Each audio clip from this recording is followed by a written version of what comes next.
Good morning. Can I have your attention, please?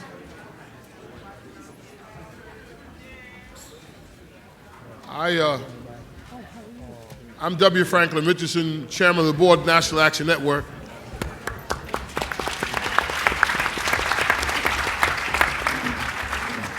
I want to take this opportunity to welcome you to our annual convention. We are excited about the journey that has gotten us here.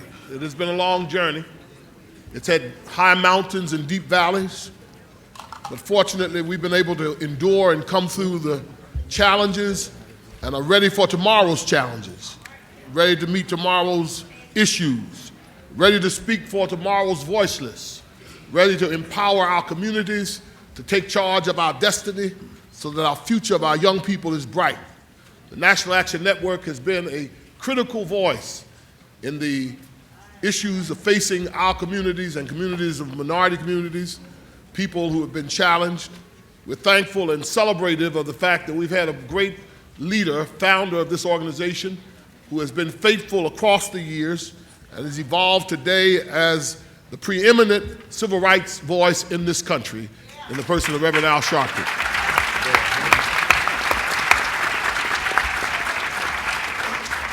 I want to thank all of our chapter leaders who've gathered from around the country, as well as the members of our board of directors and all of our invited guests who've come here today to share in what is a critical gathering. We do not come to this convention for fun. We come here to take care of business. We do not come to this convention to be entertained. We come here to be empowered. We do not come here to be amused. We come here to be inspired. We do not come here under illusion. We come here for information so that we can act intelligently and act critically. And I hope that you will engage all of your resources so that when you leave this convention at the end of this week, that you'll be better able to be the voice that we need in the trenches, the voice challenging systems that are not fair, challenging people who are distant from our reality. And so it's my joy therefore, to welcome you here on behalf of the wonderful National Action Network, our president, board of directors, chapter leaders, all of the workers, members of the organization across the country. And it's my pleasure now to present the one who has kept us together, the one who's been the center force, the one who has been the visionary, the one who's been the energy behind the door, the hardest working preacher I know in America, the Reverend Al Sharpton.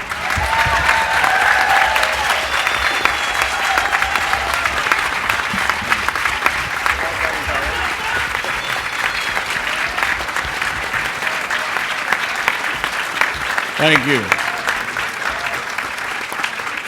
Thank you very much, and welcome to the National Action Network's convention 2015. Let me acknowledge that we already have many of our chapters from around the country came in last night all of our chapter presidents stand. I don't want to read the whole list, there's a lot of them now, but give them a hand.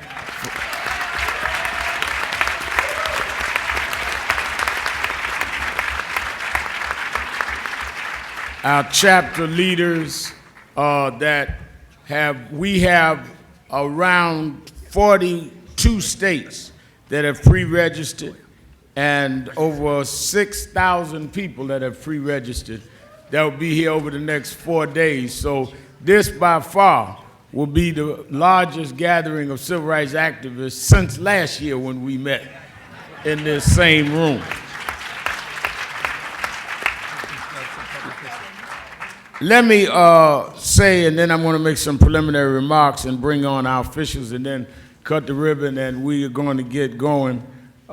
We are going to be on time with our panels. Our first plenary speaker is already here, Senator Bernie Sanders of Vermont. Give him a hand.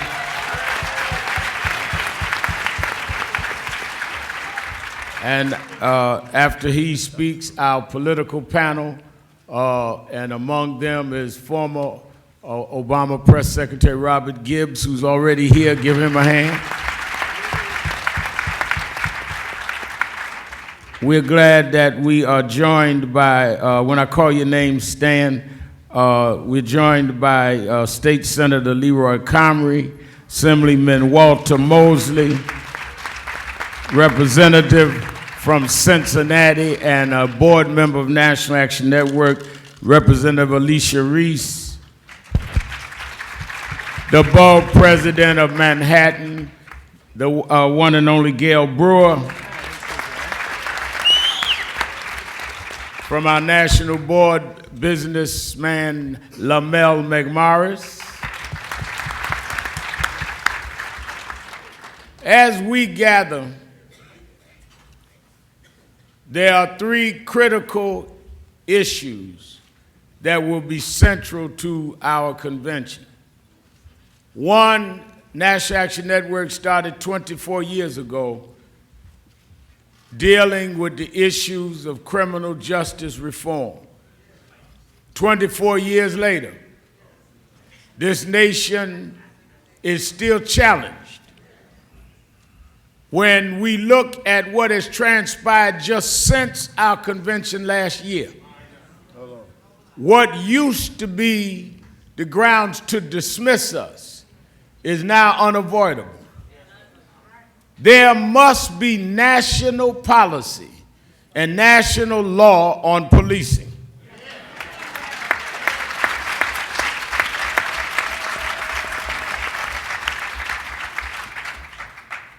We intend to come out of this convention going from state to state, dealing with the need of having a nationalized Justice Department assigned, but law to deal with how policing is appropriate. We can't go from state to state.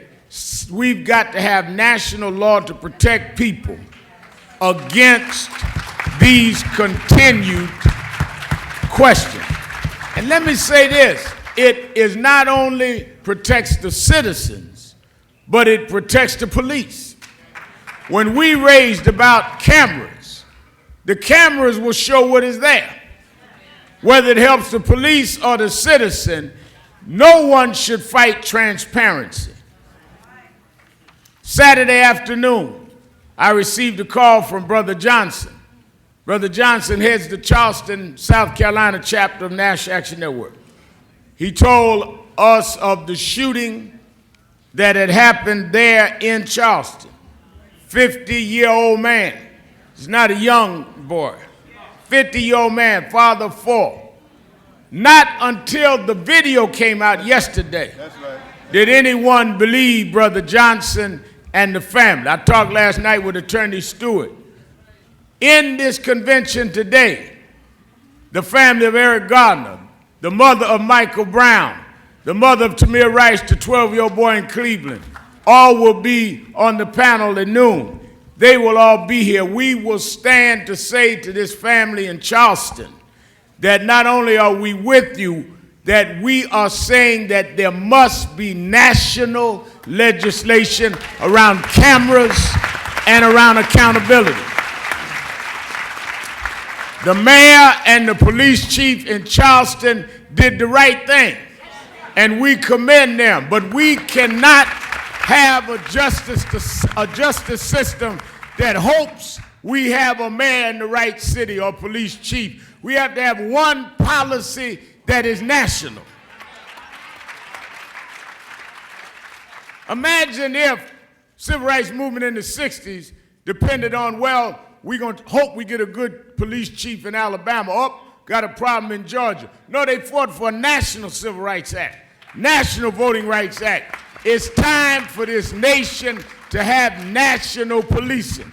So one of the things we're going to deal with in this convention is that with the victims, difference between National Action Network and others is that we stay with the victims. When I talked to Attorney Stewart last night, who represents the family in Charleston, who has dealt with other cases with us, our way of dealing with things is to don't forget you're fighting on behalf of others. And you cannot turn around and disregard and disrespect the wishes of those. Reverend Nelson Rivers, that heads religious affairs for National Action Network Stand. Pastors in North Charleston, South Carolina. And he's prepared to go home to help them at whatever way Attorney Stewart wants. I'm prepared in the next few days to go to Charleston per the directions of Attorney Stewart. But we also must go to Washington. That's right. And we also must mobilize around this question of criminal justice reform. That is why we have the victims that will be here today already scheduled. Secondly, we are going to continue the mobilization around the fight for civil rights for everybody.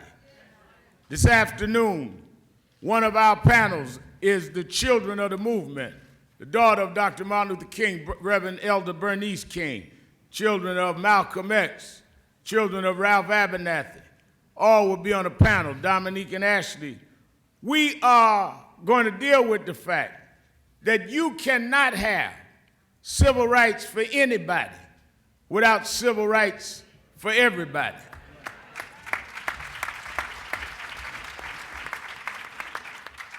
What happened in Indiana and in Arkansas, though the majority of our board is church-based and ministers, and we are a church-based organization that comes out of the spirit of Dr. King, the fight in Indiana and the over 20 states that litigate like that, it is not a fight about gays. It's a fight about discrimination.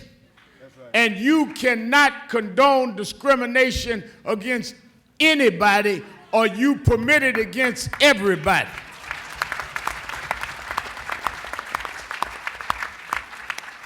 No one asked you for your permission to live a life they have a right to live.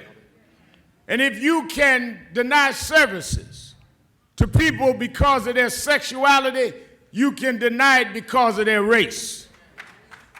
The same way they use the Bible to distort their claims against gays, they use the Bible to say that Ham was cursed, so black should not be served. We are not going to allow people to be victimized by the misinterpretation of the Bible. Yes, sir.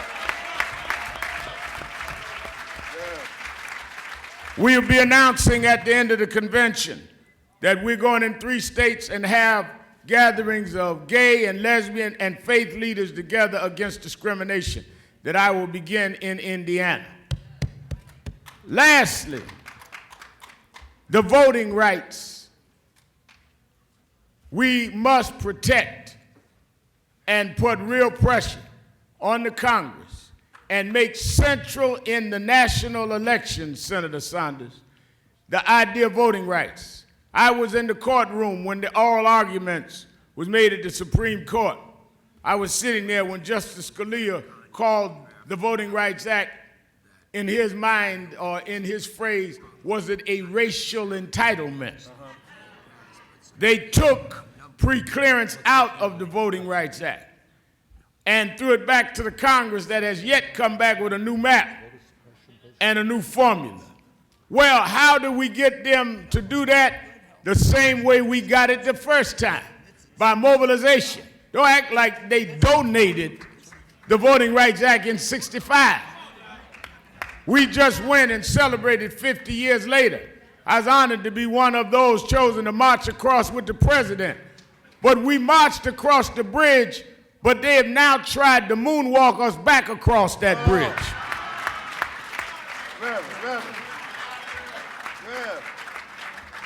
So we are going to, starting with our chapter in Iowa. I'll be going to Iowa next week. We're going to tour the primary states, saying whoever runs must state their position on voting rights and help pressure the Congress on doing so.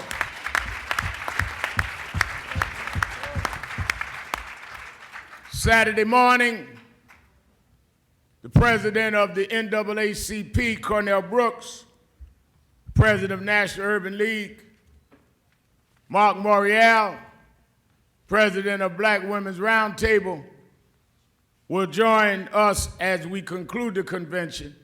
The four of us will announce that we will be in Washington for the opening of the U.S. Senate, who has come back on Monday night, will come back on Monday night from their Easter recess to demand that they have an immediate vote on the confirmation of the nomination of Loretta Lynch.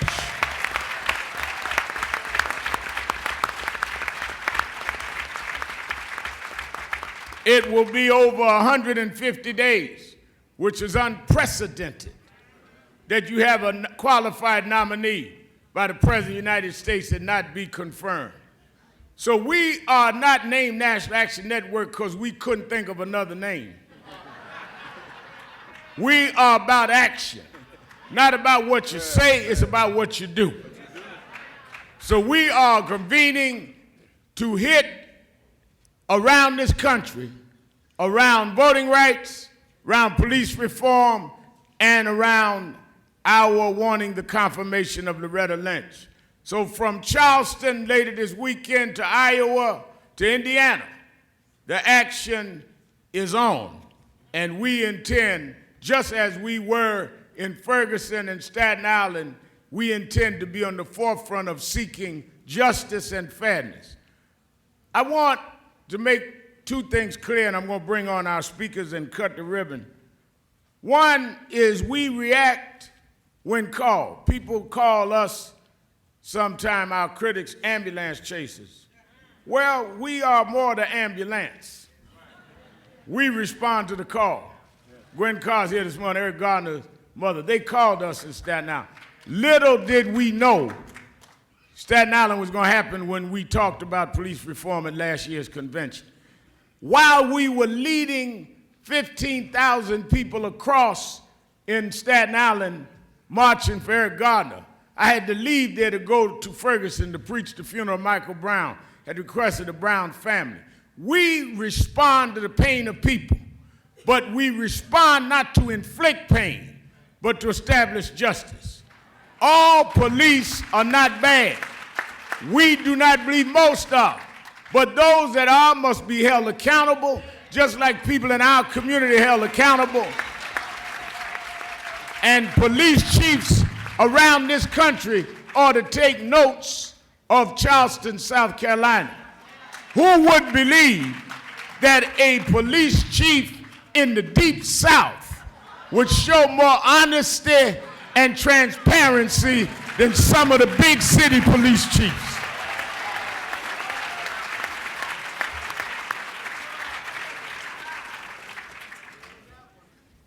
Let me bring now a man who has dealt with these issues and has dealt with them forthrightly.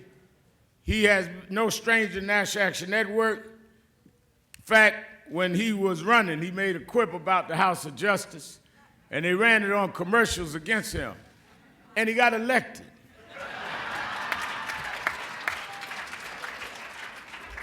So I warn all my critics, you put me in commercials, you only help the opponent. Times have changed in politics. Wait a minute, why y'all got Mayor Baraka sitting in the audience? He's the mayor now. I know he's an activist, but he's the mayor. Come up here, Mr. Mayor, and sit next to our mayor.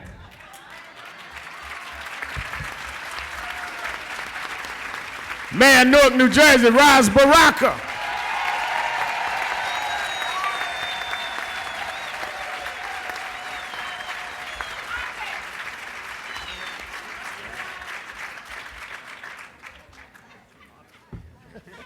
I want to bring to the podium the State Attorney General for the state of New York. Let me say, as I said, he will speak, then the Mayor of New York, and then we will have words from our controllers. I will cut the ribbon. Then Ras Baraka and Gibbs and others will take their seat as Senator Saunders will speak. Then we will have the families do their panels. Then we have the Measure the Movement. And this afternoon, closing the day, we're going to hear from Dr. Ben Carson. Now, I know a lot of us disagree. I think Dr. Carson and I don't even agree today is Wednesday. But we hear from everybody. They say we're closed-minded and ideological. We're going to hear from everybody. We had Newt Gingrich here one year. So we're going to hear, and they want us to heckle and boo him. I heard one guy, why is he going to get booed? We're going to show we can listen. And we make intelligent decisions. Governor O'Malley's coming later. You cannot deal with putting things on the agenda in 2016's elections unless those that are running can be heard and then have to hear us. Is that right? And then tomorrow everybody that registered has a schedule. I'm not going to keep running the schedule, but I want you to know what's on for the day. Then tonight, this is not a party convention, as our chairman said. We have church at night. Yes, sir. And tonight, the preacher and the performer will be Reverend Hezekiah Walker. That's at 7:15. Why 7:15? Because everybody's in their room till 7 watching Politics Nation.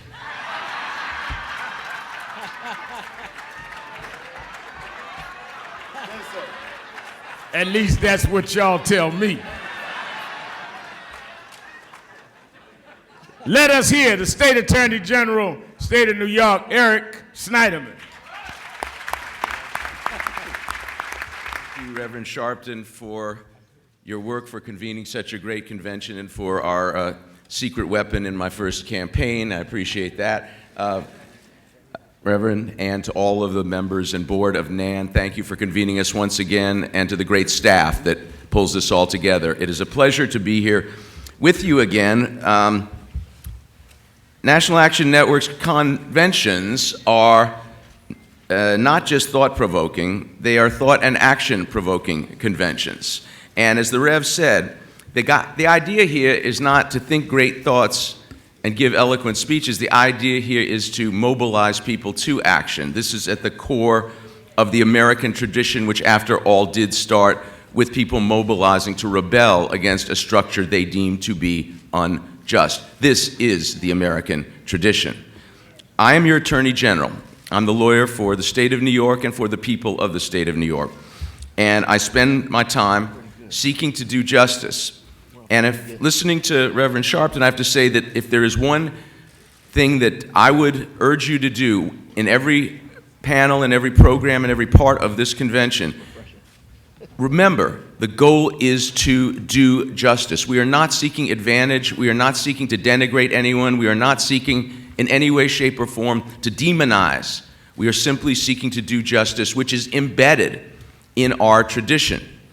Going back to the core of the Judeo-Christian tradition, we are admonished to do justice, love kindness, and walk humbly with our God. Fast forward to 1789, the preamble to the Constitution of the United States. The first item on the list for this new republic, the United States of America, is, quote, establish justice. Justice is what we seek to do as Americans. Justice is what you must seek to do at this convention. And as we leave here, let us leave with plans to do justice. I have to say that right now we are challenged in the American justice system. I've worked in the American justice system pretty much my whole adult life. I was a deputy sheriff in a jail before I went to law school. I've worked in the courts. I've worked as a defense lawyer. I was the chair of the Senate committee in the state Senate that deals with justice and criminal justice issues. And today, we are challenged from the highest levels to the lowest levels, but the movement is much stronger than I have ever seen it in my more than 30 years working in this area. The highest levels to the lowest levels, because it doesn't matter if you are on a street in North Charleston, or if you are sitting in the U.S. Senate waiting to be confirmed as Attorney General of the United States. We are facing people who are resistant to doing justice at every level. That's right. And I have to say something as a lawyer and as a prosecutor. Loretta Lynch has been a great colleague of mine. She is an extraordinary attorney. She has been an outstanding prosecutor. There is no reason to hold her up as there has to be a vote. And for these people in the Senate to have the temerity to believe they can hold her up and pretend there's some legitimate reason, they have to be called out for what they are. This is the same pandering to fear, demonization that we see at every level of the system. So I'm confident that she will be confirmed and go on to be a great Attorney General. Now, ladies and gentlemen, the project today is broader in a way than it was 24 years ago when the National Action Network was formed and did in fact start speaking about the need to reform the criminal justice system. But it is, the path to victory is clearer. The path to victory is clearer, and let me explain what I mean. The entire criminal justice system of the United States is being reevaluated by everyone. And that means even the conservatives, because we have now emerged in academia, and now it's starting to emerge in the political world with a consensus that it is time to end our failed national experiment at mass incarceration. People have woken up to the fact that the United States, with 5% of the world's population, incarcerates almost 25% of the world's prisoners. We lock up more people than any nation in the world. That's not what a nation dedicated to establishing justice should be doing, and people are understanding, and every academic paper confirms, not only is this bad morally, it doesn't work. It doesn't make us safe. It doesn't reduce crime. So let me suggest that in New York we have led the way into the system of mass incarceration, and that we have an obligation to help lead the way out of it. And let me remind you that in 1973, New York imposed the Rockefeller drug laws that led the nation in tough sentencing laws that killed off generations by dooming them to long prison sentences for nonviolent crimes. That was us. That was New York State. Let us not forget that when he introduced this concept, Governor Rockefeller spoke of drug addicts as a, quote, invading army, and stated that drugs would bring about, quote, the ultimate destruction of society as a whole. Now think about that rhetoric when you hear some of the hyperbolic histrionics that greet us today as we propose modest reforms to a system that are backed up by reams of scientific evidence. I am your Attorney General. I seek to do justice every day. But I will tell you now that in our effort to do justice, we must militantly and diligently follow the science. We must follow what works. And what works is to reduce crime. And if you want to reduce crime, you have to reduce recidivism. And if you want to reduce recidivism, you have to reduce incarceration. From the beginning to the end of the system, you will walk out of here today and into a movement where there are people all over America waking up. Let me suggest that in California, just last November, they passed Proposition 47, which undid their worst felony incarceration laws. They are getting millions of people out of prison. In Illinois, a few months ago, a Republican governor, Bruce Rauner, convened a commission on criminal justice and sentencing reform and mandated them to come up with a plan to reduce incarceration by 25%. You know, you had Newt Gingrich here, Rev, you were saying? Newt Gingrich now participates in a group called Right on Crime. They have a website called Right on Crime, like right and conservative. But what they are talking about is that even they agree we have to end this failed system of mass incarceration. So, ladies and gentlemen, you are here, you are ahead of the game, but it is in time to walk out and show that leadership of this emerging national movement all over America. The cry is 50 by 30. We want a 50% reduction in our prison population by 2030. That's not something that came out of NAN. That is a national cry. You are ahead of the game, and you will show leadership at this phase also. But I have to tell you, as a lawyer and someone who works every day with the police are with us on this.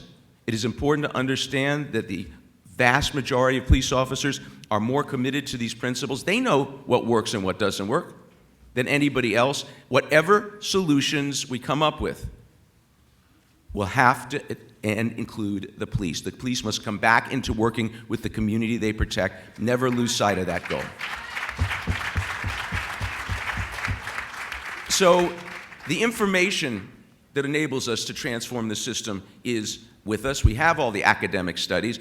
What we need now is the organizing. What we need now is the National Action Network and groups that don't just aspire to give lofty speeches and write position papers, but groups that will mobilize people to take action, will force people who are unwilling to look at this to see what should be right in front of their face. And I would urge you that we have to look at the system as a whole, because the first entry point, I know there's going to be a lot of discussion of police practices. Do not forget, ladies and gentlemen, that the first entry point to the criminal justice system is usually not police practices.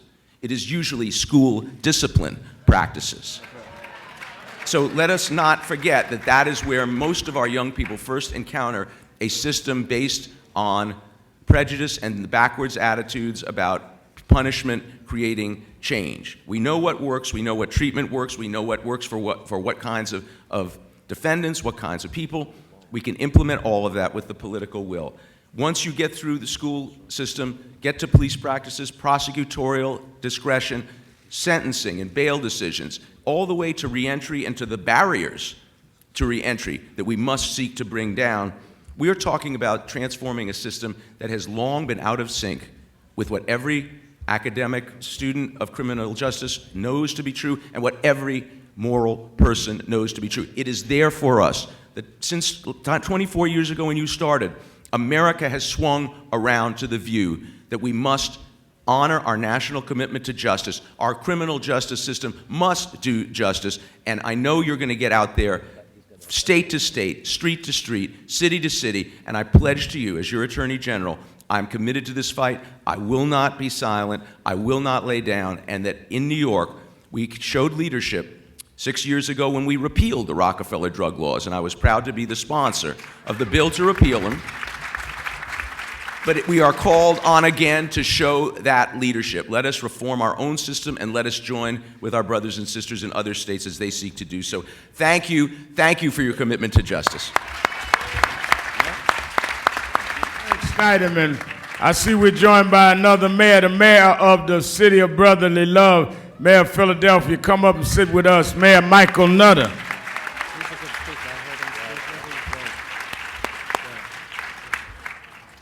I want to also acknowledge the parents of Sean Bell just walked in. They'll be part of our panel. We fought and continue to fight with them. Stand up. Mr. and Mrs. William and Valerie Bell. She's the head of the New York State branches of the NAACP, but she's the godmother to all of us. Hazel Duke's in the house.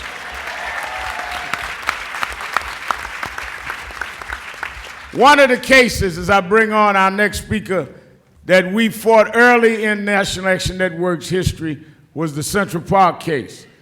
We denounced what happened to that young lady, but we felt two wrongs don't make one civil right by putting the wrong people in jail. One young man did 13 years in jail. When he came out, 15 years. When he came out, he couldn't get a job because he was a convicted felon. And we hired him, and he worked for us for 3.5 years. He had found, because of DNA, to be innocent and settled with the city, and he's still a member and with us every week at National Action Network, Curry Weiss.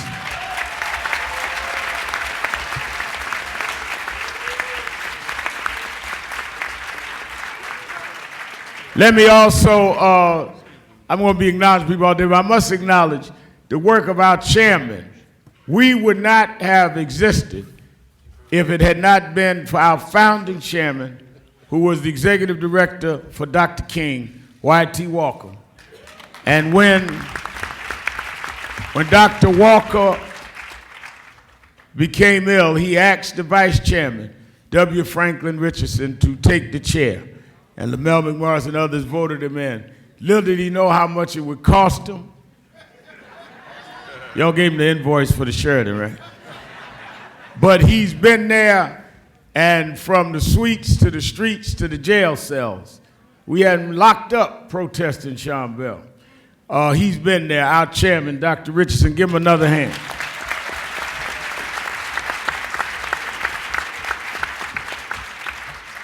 Our women's luncheon will be hosted. I didn't announce it because if you don't have a ticket, this is not a free food program. The women got to but is hosted by an extremely significant woman leader, an emerging leader in her own right that we are very proud of, who has guided this organization as the executive director of National Action Network, getting awards all over the country, but she's in the trenches, coordinated Michael Brown's issue, the whole funeral, all of that, led the movement, the March for Justice for All in Washington, 50,000 people. Janae Ingram, raise your hand, our executive director. And she's standing next to our former executive director, Charlie King. I see him standing there. When he worked for us, he had to wear a jacket. I see another former director, Marjorie Harris is here. I think, where is Tamika here? Well, all of them know how hard Janae has to do a job, because Nan is much bigger now than when either any of them served, and she's trying to do the best she can with a staff of 32 people on payroll and many volunteers. But she's doing that. And my youth leader, 17 years old, on her way to Clark University. No, I told you to go to Clark. You going to Spelman, but I told you to go to Clark. 17 years old, our youth leader, Mary Pat Hector from Atlanta. There has been much said about Mayor de Blasio and his relationship with Nan and me. You that are around the country don't read some of the New York tabloids, and you shouldn't. But let me say, there is no political or any kind of relationship based on power politics between Bill de Blasio and Nan or me. Bill de Blasio and I relate because we happen to have fought and agreed on issues of human rights in this city. What bonds us is that I've never asked him for a job for anybody, a grant. We don't get city money, an appointment. I'm not even in the city most of the time. What I have asked for is access. Robert Gibbs could tell you that only thing I've ever asked for President Obama is access, and that's all I've asked for. Because we are not in government-funded business. Most of the people that are criticizing me having access have a proposal in their hand to get funded. Come on now. We do not take public funds. We do not ask for patronage. We do not ask for jobs. We ask for policy. And the reason that de Blasio and we have had a relationship is when we raised the questions of wages, he and Nan walked together. When we raised the question of equal pay for women, we walked together. If it was Rockefeller drug law, we walked together. If it was the huge march that Nan and NAACP and others did around Stop and Frisk down Fifth Avenue, he marched with us when other candidates wouldn't. So don't begrudge us for knowing somebody that we always knew and that was there in the trenches with us. Don't try and misinterpret a relationship built on common beliefs and try to corrupt it like it's some backroom deal. There's nothing in the back room we want. We want everything out front. And that is our relationship. The mayor of the city of New York, Bill de Blasio.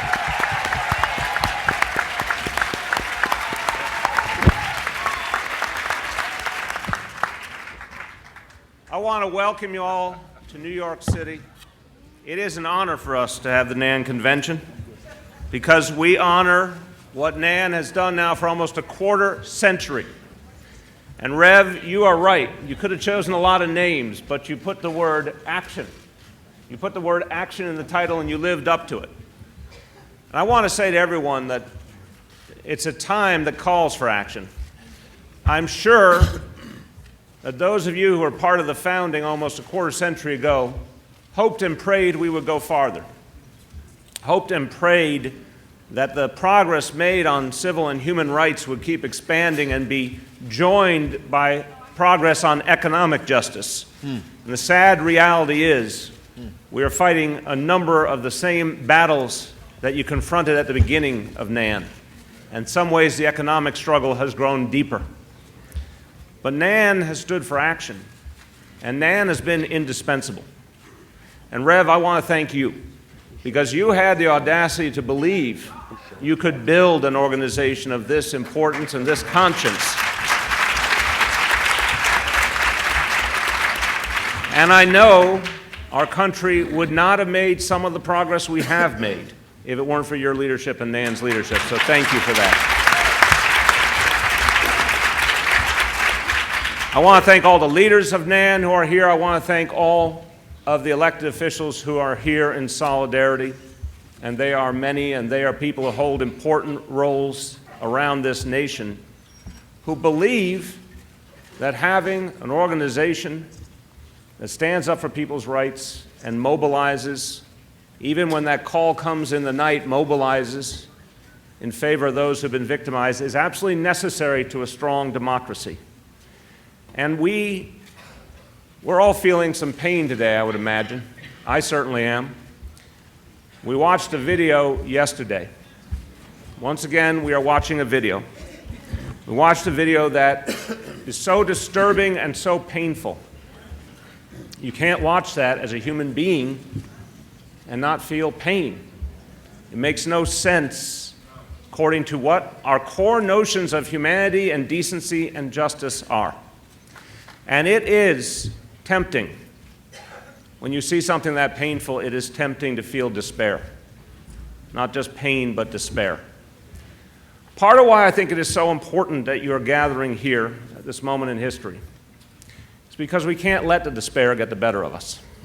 It's tempting to always, it's been tempting for decades and decades, even centuries, and we know that those who came before us dealt with even greater pain and more reason for despair, and yet they were great examples of fortitude and belief, great examples of strength despite the challenges. We have to remember that every day.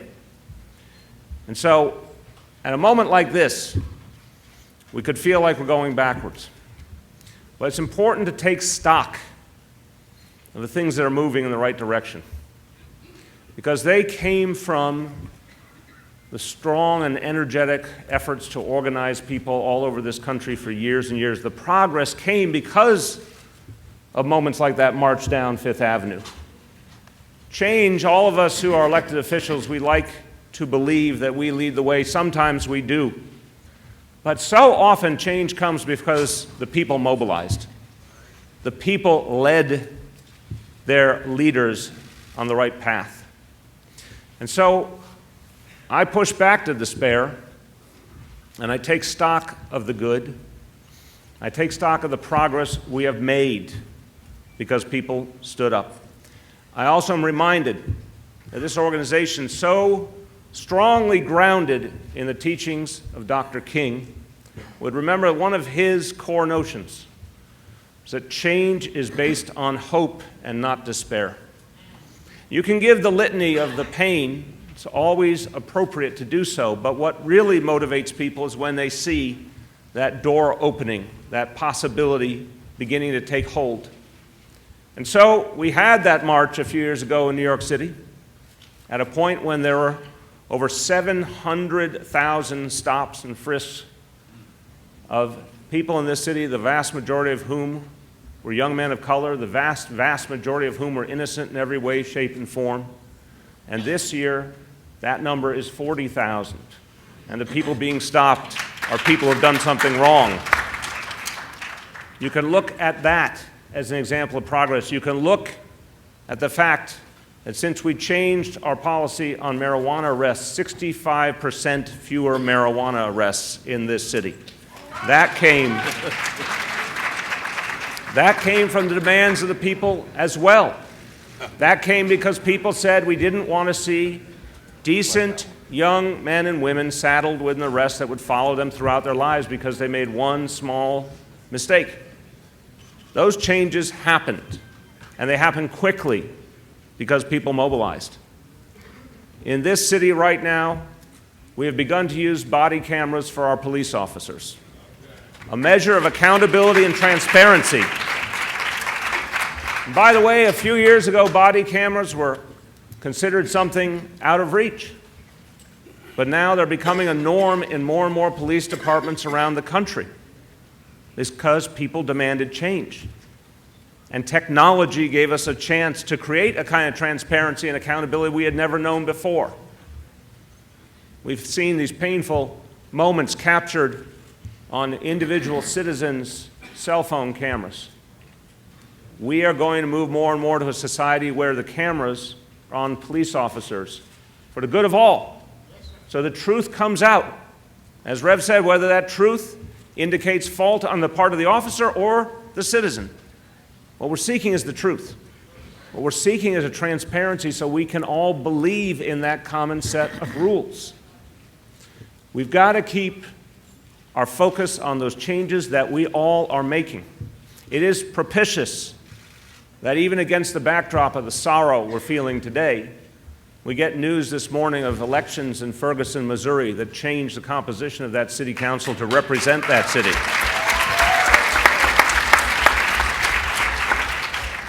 And as Rev said, for all of us who watched over decades the growth of the civil rights movement, there is something powerful in the fact that the officials in South Carolina acted speedily to address a tragedy, acted forthrightly. They didn't pull any punches. They said something was fundamentally wrong, and they applied justice. That indicates something changing that not so many years ago would have been very hard to imagine. And it is because of the work everyone in this room has done. I want you to remember that at the moment when you feel despair, at the moment when you don't want to go and speak at one more gathering, or you don't want to knock on one more door, take stock of the progress that's been made. This organization fights against inequality. And so often that fight is involved dealing with issues of the criminal justice system. As I said earlier, the fight more and more is now about economics as well. Because economic inequality, sadly, is growing in this country. What Dr. King was acting on in the last days and weeks of his life, when he devoted himself more and more to questions of poverty and lack of opportunity, questions of economic fairness, this now is the cause we have to take up more deeply than ever, because we can see with our own eyes our country going in the wrong direction. And we know that you can't have civil rights without economic rights. It's as simple as that.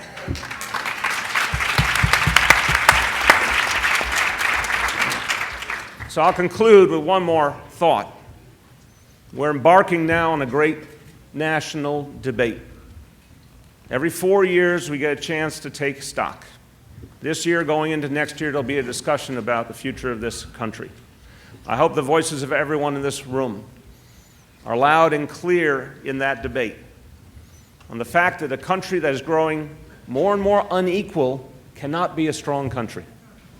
Can't be a country that realizes its potential. Can't be a country that's looked up to in the world. If you want to be more practical, a country that is becoming less and less equal can't compete in the world. Because the message to our own people is there is an opportunity for you. How do you win a race when your own people don't feel they belong? We have an opportunity.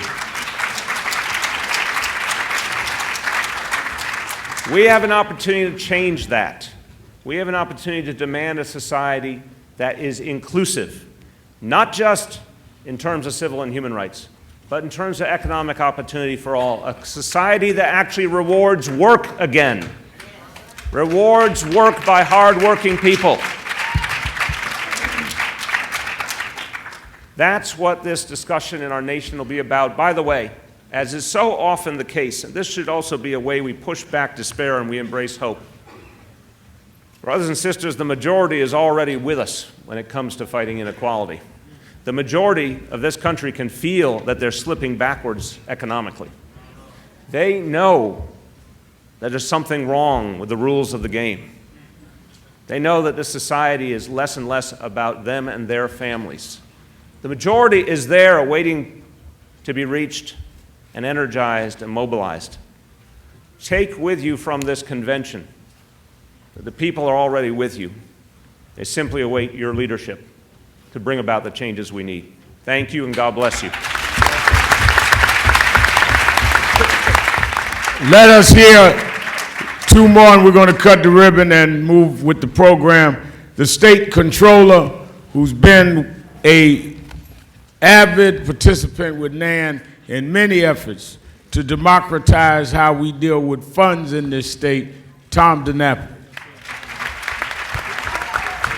Good morning. Good morning, fellow New Yorkers. Good morning, out-of-towners who are New Yorkers for the next few days. Welcome, welcome. And I know it's not a party convention, but Reverend, let them spend some money because we need the revenue too, so. I'll be very, very brief. Dr. Richardson wants to keep us back on time, and I know we're past time for the ribbon cutting and for the important deliberations. But I want to thank Reverend Sharpton once again for convening this great convention. 6,000 registrants and probably even more who just showed up today. Thank you for responding to the Reverend's call to action, being here. Thank you, Reverend Sharpton, for your strength and for the way you challenge folks like me who are in elective office to make sure we do better and we do more. Thank you, Dr. Richardson, and the Board of Directors and the staff at NAN for everything that you do. We are inspired, as always, by Dr. King's words. He talked about the fierce urgency of now, and I think that phrase is appropriate for our times today.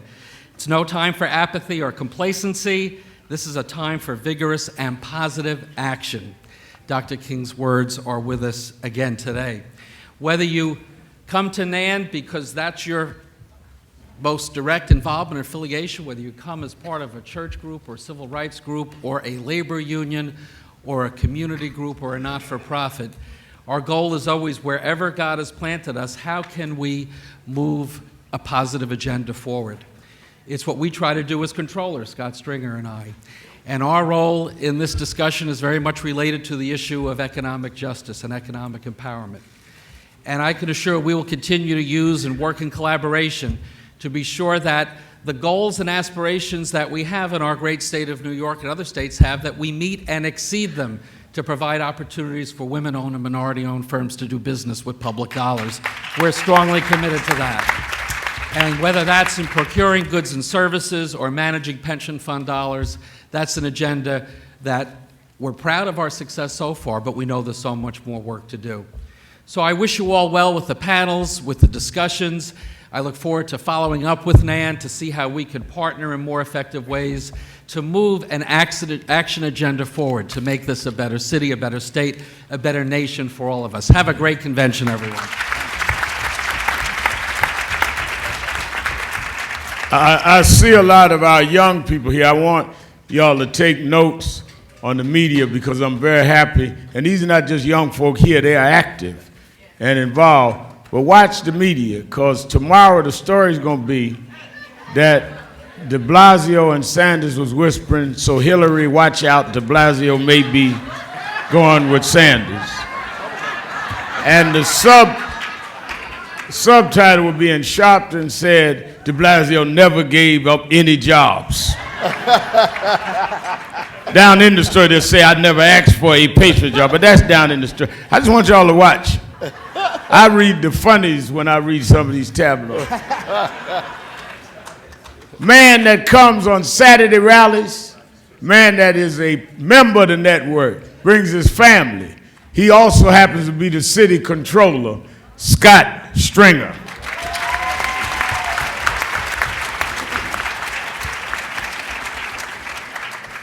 Thank you, Reverend Sharpton, and thank you, Reverend Richardson. I just got to do a quick piece of business. Mayor de Blasio called me last night and said, I have to make an important speech at NAN. You're the city's chief fiscal officer, so he wanted me to just tell all of you, after Politic Nation, you must go to every borough, not just Manhattan, and spend your national money. You know, we're a big city, and we need economic activity. Is that okay, Mr. Mayor? Good, okay. But let me just mention to each and every one of you that a lot of discussion centers around what the civil rights movement will be about in the future. And I think it's very exciting that the children of our leaders, the leaders that we grew up with, will gather in conference and have that discussion about what the future will be. But part of what we have to recognize, that is, we fight for the minimum wage, we go out and make sure that there is economic activity in all of our communities. We have got to challenge corporate America to open up the boardroom to all people. Let's face it, corporate America, the people who serve on these boards, are male, they're pale. I don't like this part, but they're stale, okay? And the truth is, let's put it out there. Tom DiNapoli will tell you that the way we create value in our pension funds to protect our retirees is we want diversity, because it's proven that when you have diverse people at a corporate table, the company grows stronger and bigger, and that's what we want to invest in. That's what we want to invest in. So as Washington stagnates, we have to do more. State attorney generals like Eric Schneider are showing us the way, but controllers and treasurers matter today too. We've launched the Boardroom Accountability Project. We have gone to over 100 big companies nationally, and we are saying we want to have the right to elect directors from all different backgrounds. If you, as a share owner of a public pension fund, has 3% of a company over 3 years, you should have a right to run an election, not be blocked, if you're concerned about an energy company, or a company with no board diversity, or a company with excess CEO pay. This is how our children are going to be able to climb the corporate ladder and get into the boardroom.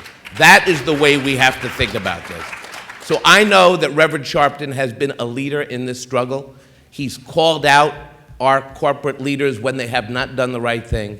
But I'm here to tell you nationally that I ask you, as we begin proxy season, to look at the resolutions in the companies in your states, because this is the way we're going to open the door to new leadership, diverse leadership, and strengthening the return on investment that protects our grandparents, great-grandparents, and someday our children. Have a great convention, and I look forward to working with all of you. Thank you. We're going to hear from, of course, Mayor Barack and Mayor Nutter on our political panel after Mr. Saunders' address. I just want to acknowledge that we have a national treasure in New York for you that are out of town, and that is, if nothing else works, they tell you one thing, from the White House to the outhouse, and that is, get Charlie Rangel on the phone. If you want some real juice, you got to have Charlie Rangel in your corner. If you want somebody that'll fight and that'll make sure you heard, Charlie Rangel is that person. He is the dean of the House, and he has said this is his last term in Congress. Though our executive vice president, Michael Hardy, I went in his office the other night, and he's got some Run Charlie Run buttons. I don't know what Charlie he talking about. I don't ask my lawyer his business. But I want to acknowledge the presence of a man who has served us above and beyond the call of duty for decades. The chairman, the boy from Lenox Avenue, Charlie Rangel.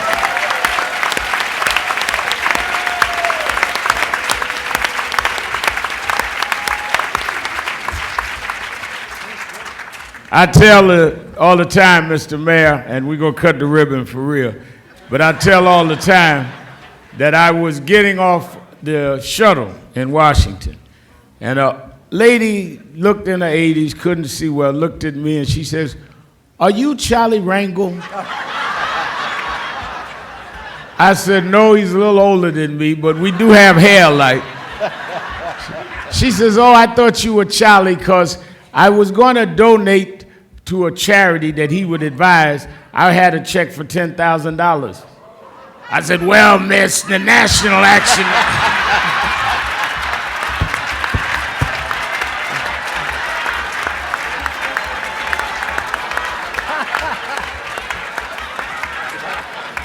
Will the mayors, state attorney, will y'all stand with us? Janae Ingram, I'm not getting in trouble. She gonna say women got to be in this picture.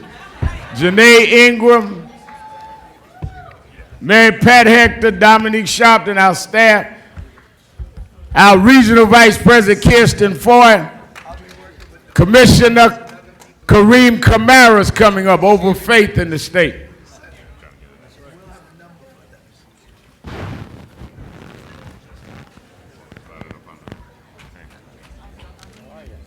Glad to see you, Joe. I asked you to be here. Thank you. Rachel Nordlinger, glad to see you. Joe Tett, Joe Taker, good to see you. Got on her pink. Salam Ismail. I call everybody name because I know who's going to be here when there ain't no camera.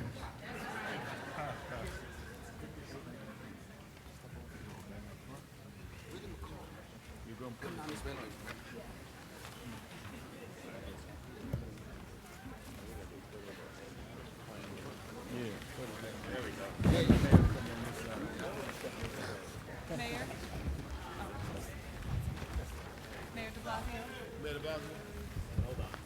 Wow. Two partners. Men.